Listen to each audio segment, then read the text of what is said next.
welcome to Gemstone Tarot. This is a shadow reading for the full moon in Scorpio. I am using a deck I have not used before. Where is the box? It's the El Goliath Tarot deck. It's a deck that is really for shadow work. It's very beautiful. I bought it because I wanted to do this reading for you. That's funny, that card came up before. This is for all signs, okay? And if you're here, you're meant to be here. It's for anyone who has a question in mind, who wants to do that shadow work, or who just wants to know what it's like at the bottom of the well, okay? What it's like at the bottom of your well, what you need to know to move forward. And also the energy of this full moon in Scorpio, for me, is extremely powerful, okay? Check out the astrology for it. I'm not an astrologer, but got a hunch that it's really powerful for everybody. So if you're here, oh yes, there is an enormous amount of opportunity for transition and for change. Okay.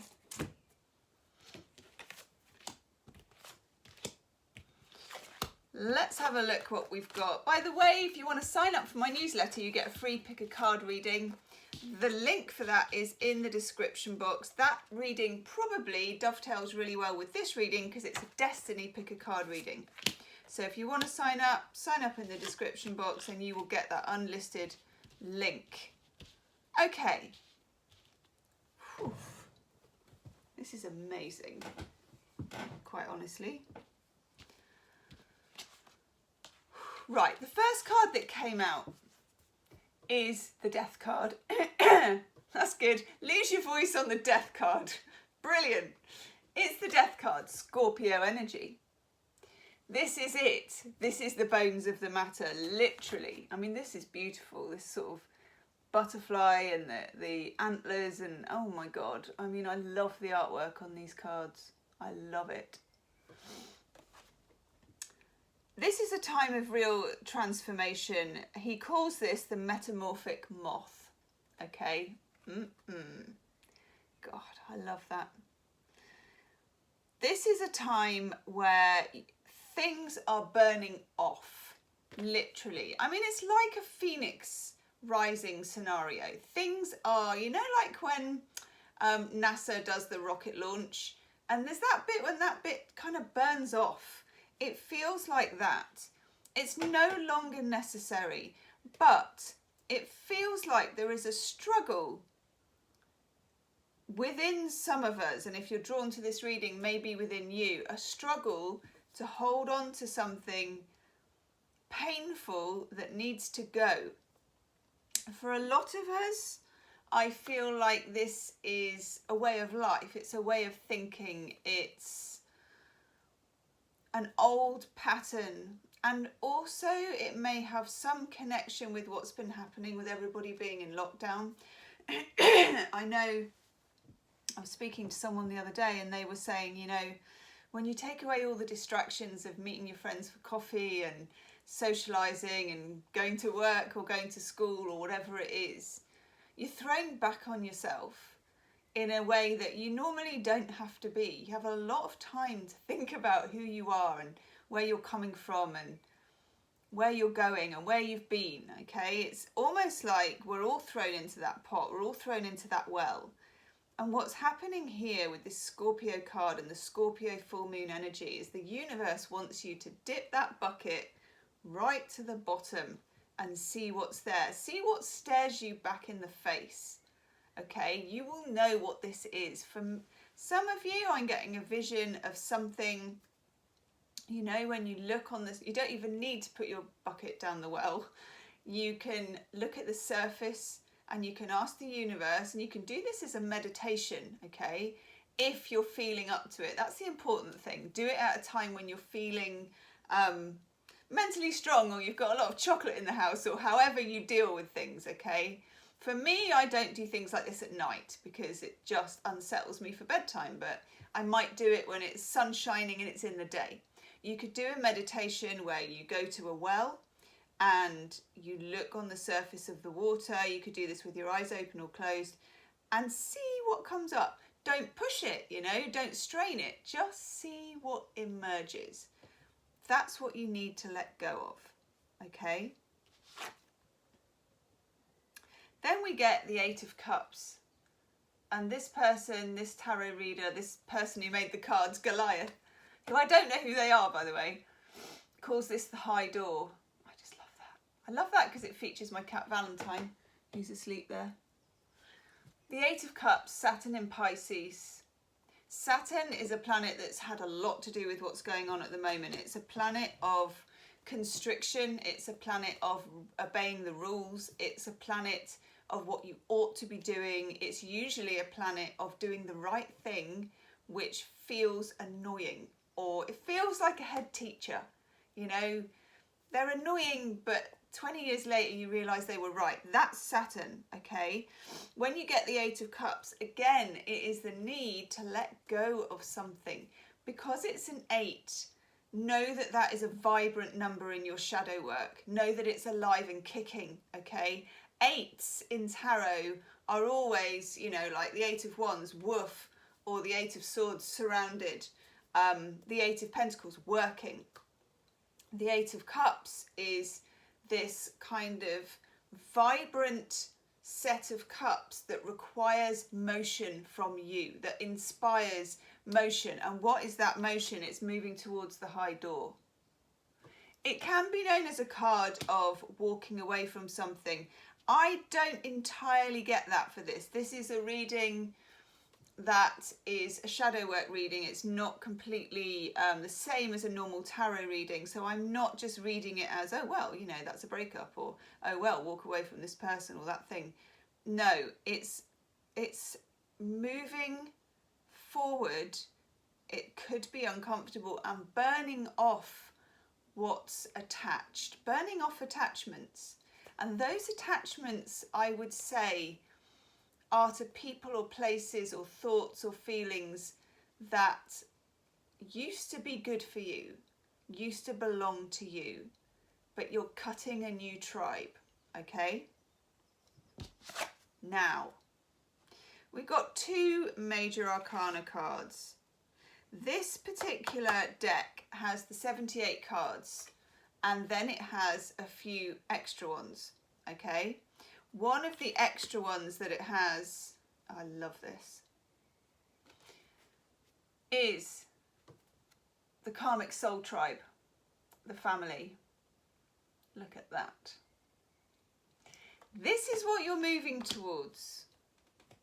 Who is with me, truly? And there are some people who are with you that you're not with them. You're not on their wavelength anymore. And there's sadness in that. That's what the 8 of Cups sadness is about. You're moving forward and you're leaving certain feelings, people, pattern and places behind. What comes up to leave behind when you look in that well? Okay, I keep coming back to that. You are, well, if we look at this, the 5 of Wands, okay, and he calls this, oh, that's so cool, the jagged union. It feels spiky. Certain things that used to feel smooth, certain things, certain people, certain situations that used to fit for you are going to burn off, almost whether you like it or not. But I think authenticity is the key, okay? If you look here, we've got the Page of Swords. And I think there's a double-edged meaning. He calls this the sword-bearing sister. I think there's a double-edged meaning to this, because the Page of Swords is, it's how you hear about stuff. It's news. It can be fake news. It can be gossip. It can be rumour. It can be superficial communication. But I also think it can represent spying, social media, overlooking, artificial thoughts, things that, when there's a lot of words but there's not a lot of soul, that can be Page of Swords, okay? Now, you may have been caught up, a few of you might have been caught up in things on social media about friends, and that may be another place in which you're working out, because, you know, we have all been thrown from IRL, in real life, to the computer, to Zoom, to Facebook, to Instagram, to YouTube, to wherever it is. And I would argue, you know, I mean, I love YouTube. This is my own medium. I would argue that you have your soul tribe online, and that spiritually they are as powerful as your soul tribe in real life. That's, you know, you need all of it. So you're also working out who is your soul tribe in the ether, you know. For me, being online is an incredibly spiritual experience. I work a lot better this way. I find face-to-face. I'm a Pisces. I drown in other people's energy and I can't channel. Whereas online, I find is perfect for me. It's perfect.